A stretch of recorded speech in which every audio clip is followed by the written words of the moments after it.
Okay, here we go again, ladies and gentlemen. This is Dr. Robinson again, and we're going to talk about systems of equations. This time we're using addition. So, systems of equations using addition. The object of this lesson is to eliminate one of the variables in one of the equations by combining the opposite of the variable. So we're trying to do that by addition. So we're going to have an example here where we have to solve the equations and check. Here we have x plus y equal 11 and x minus y is equal to 5. So we want to combine by addition these two equations, and we're going to cancel out one of the variables. So when I combine my x, which is 1x, and 1x, that'll give me 2x. So that's nice. So I notice here I got a positive y and a negative y. When I combine that, that cancels out. So that's what we're talking about to cancel out, because one has got to be the opposite of the other, so that cancels each other out. Now I have 11 plus 5 I have to combine, which gives me 16. Now I can divide this by 2, divide the 16 by 2, and that'll give me the value of x is equal to 8. So I have just solved for x. Now I have to solve for y.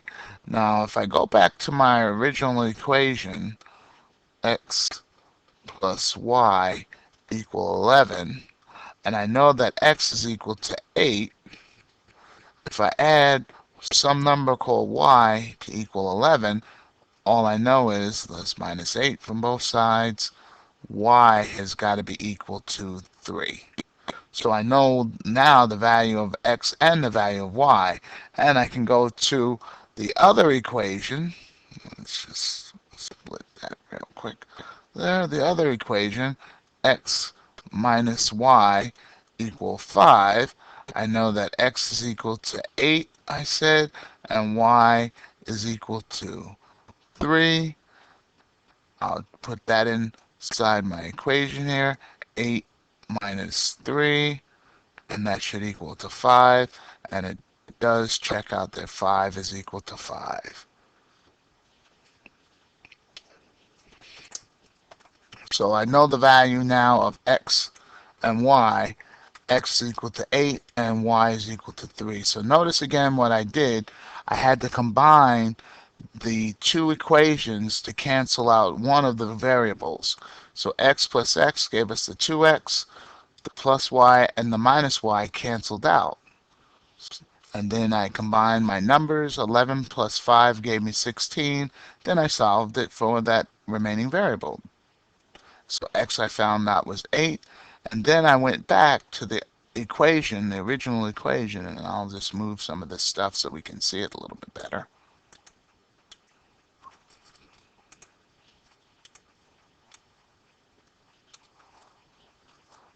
So I went back to the original equation, x minus y equal 5, and I replaced x with 8 and added what number to get 11. So just subtract 8 from both sides. Y is equal to 3. So now that you know that y is equal to 3 and x is equal to 8, you can go back to the other equation that was left, x minus y equal to 5, and you could put 8 in place of the x and a 3 in place of the y, and you'll have 8 minus 3 equal 5, and yes, 5 does equal 5. So our answer to the solution of these two equations is x is equal to 8 and y is equal to 3. So that is how we solve that equation. Here's another problem for you to try.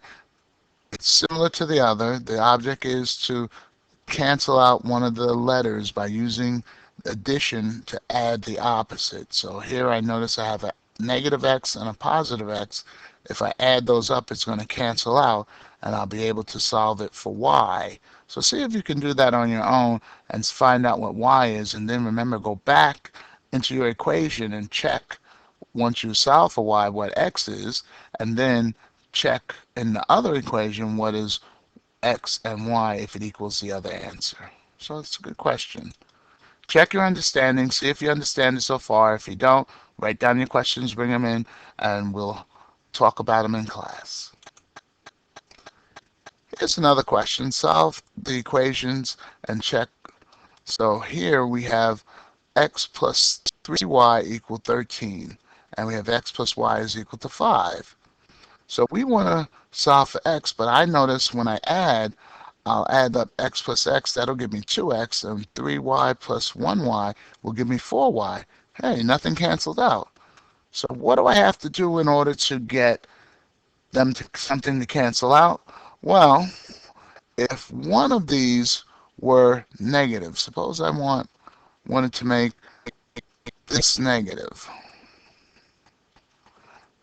then that means I'm multiplying this whole thing by negative 1.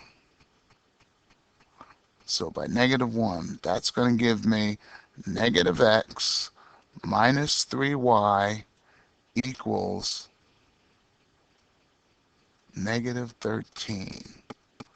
Because you just can't change a negative x like that. You have to multiply the whole, both sides, by negative 1 in order to make sure you don't change your equation. And now I'm going to have one of the variables, so let's get over there. Where am I? X plus y equal 5. So now I can do what I did before. I can cancel out my x's, because they cancel out. I have a positive 1y on the bottom here, and a negative 3y. I remember different signs I have to subtract, so that'll give me 2y. Choose the sign of the negative because it's larger.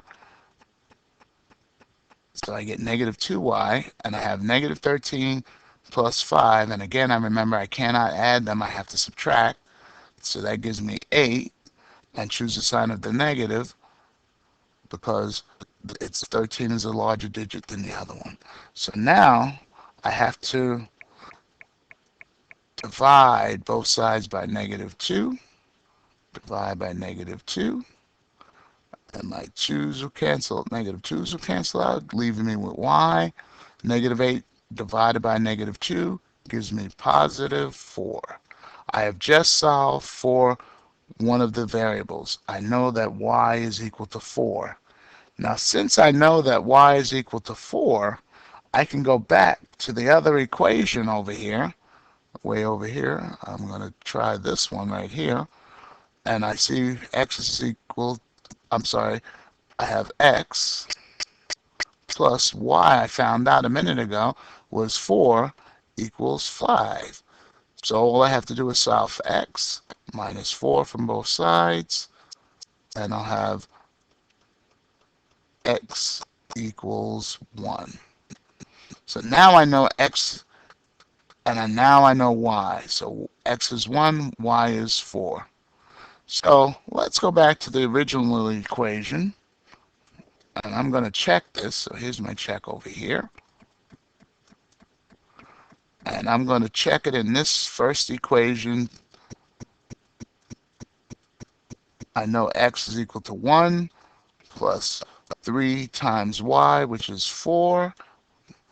And 13 is supposed to be equal to. So 1 plus 12 equals 13. And I see that 13 equals to 13. So it does check out. And I can even check it in the other example, 1 plus 4 equals 5, so it does check out in that example as well. So I found out that my value for x is 1 and my value for y is 4. So sometimes you're going to run into a problem where you have to do a little bit of shifting or multiplying in order to get a variable to cancel out. So you might have to multiply by a negative, or a negative with a coefficient. I could have tried to multiply by -3 on the bottom. That would have changed the positive y to -3y. So that way the y's could cancel out, and then I could solve for x and I'll get the same answer. So that was a good question. So here's one for you. This time I have a's and b's. So we need to cancel out the a, and I notice this has a 5 and that has a 4. So that can't cancel. This has a positive b and this has a -3b. Well, we have the negative and positive plus there, plus and minus, but too bad there's not a 3 there. So maybe I should multiply this whole thing by 3 in order to cancel out the b. So why don't you try that on your own, see how you do. So check your understanding, see if you understand this.